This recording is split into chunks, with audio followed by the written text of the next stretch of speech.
You ever walk out and survey your backyard and wonder, how in the world am I going to get rid of all this dog poop? Well, this happened today. Hey Dad, could you help me build a catapult for my school project?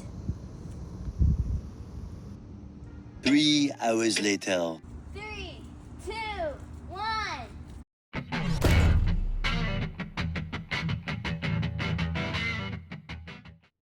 I tell you what, school projects.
From the front.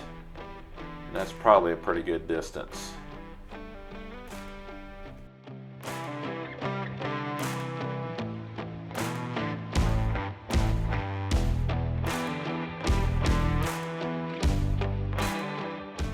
So for the uprights, I had some 1.5 by 1.5 inch offcuts from a previous build. This is probably thick enough that it can support the stress that's going to be put on them from the band when the arm is fully extended backwards. And I just cut these to about 3 foot in length.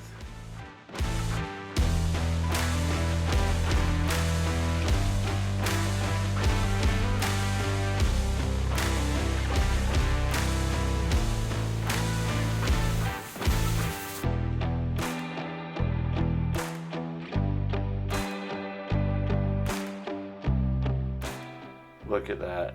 It's only taken her a few times and she's a pro at driving screws now. Just make sure that your arms are perfectly at 90. You want them straight up and down.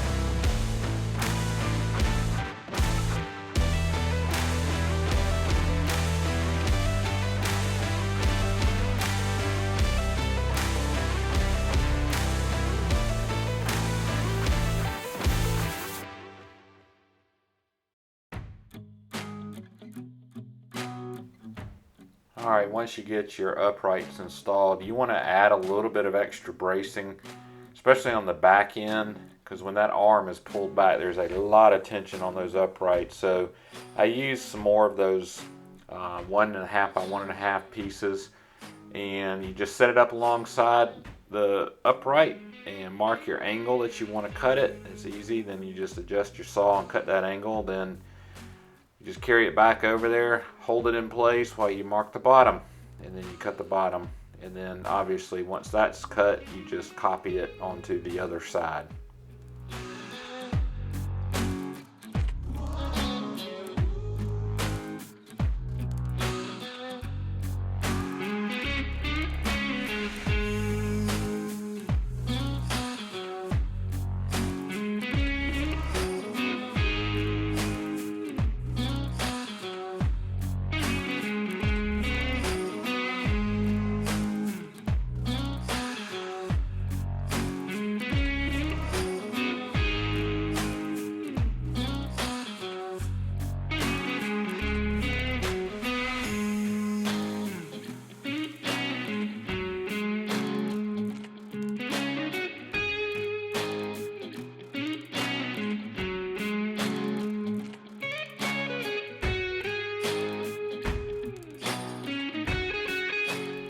Hey, while I'm thinking about it, if any of y'all know of other good projects to build with your kids besides the usual birdhouse, let me know. I'd put a comment down below. I really enjoy doing this with my kids, and I'll be glad to video them and post them later.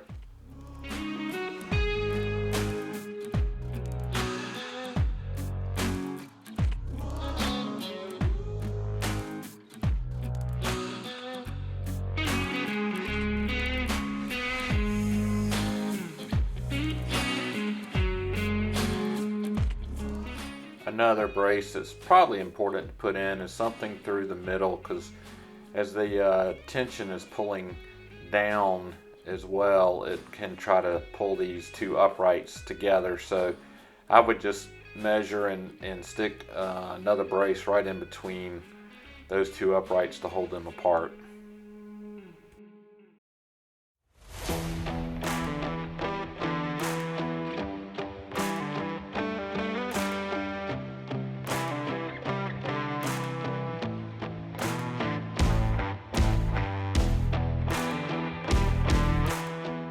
So the next part of this is to figure out how long of an arm you need, and you just want to make sure that it's taller than the top of your catapult.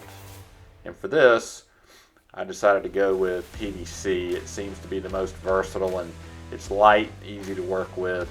So I just measure that, cut it, and then you want to drill a hole in the base of it for your pivot. You'll see in just a minute that we will run a rod through that this bar will pivot back and forth on.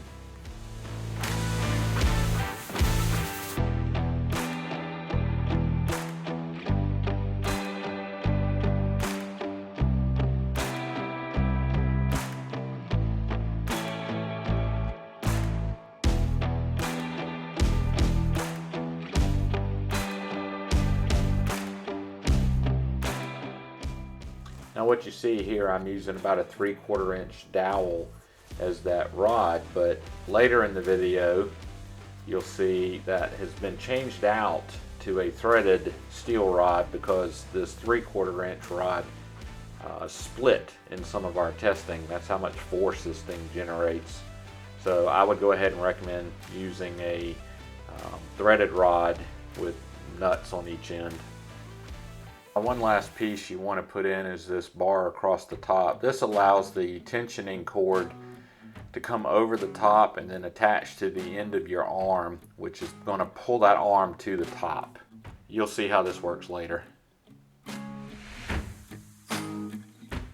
Now when the arm is pulled back with tension on it, you want to have a way of holding it down and releasing it when you're ready to shoot. So what I did is we drilled a hole through the PVC big enough just to put an eye bolt through, and the eye bolt will be on the bottom when there'll be a couple of matching eye bolts in that back piece of the base that you can then run a rod through. That once you pull this back, you can run that rod through and it will hold it down until you yank that rod out.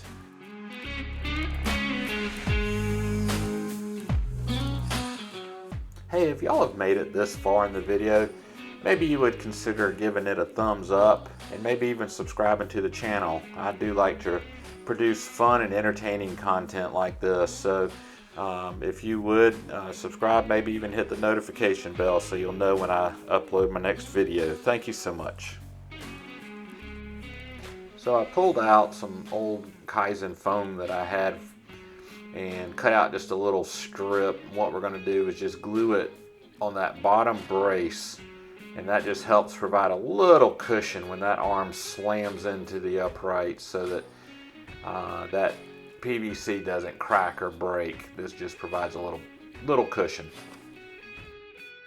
So you'll need a little tray or something to hold the projectile. So what we did is just took some old scraps and built just a tiny little box, maybe about 1.5 inches tall.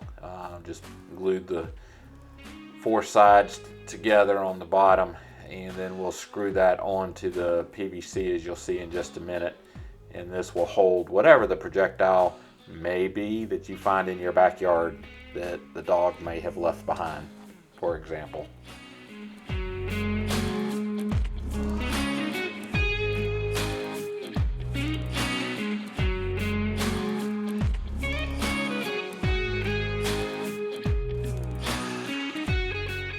So for the tensioning, you can pretty much use a variety of things here. I have seen these built with bungee cords.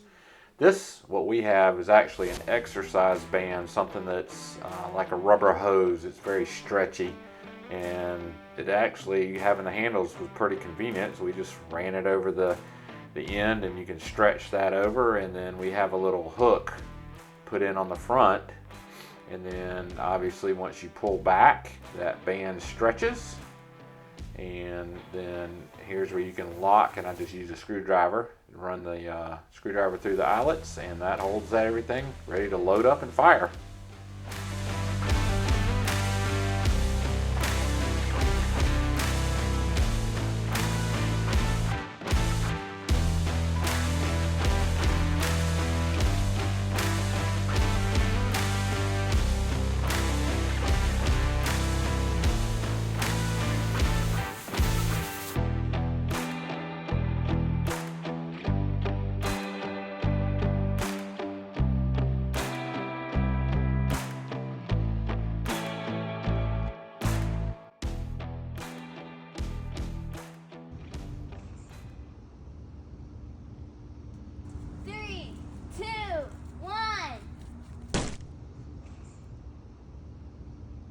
Look at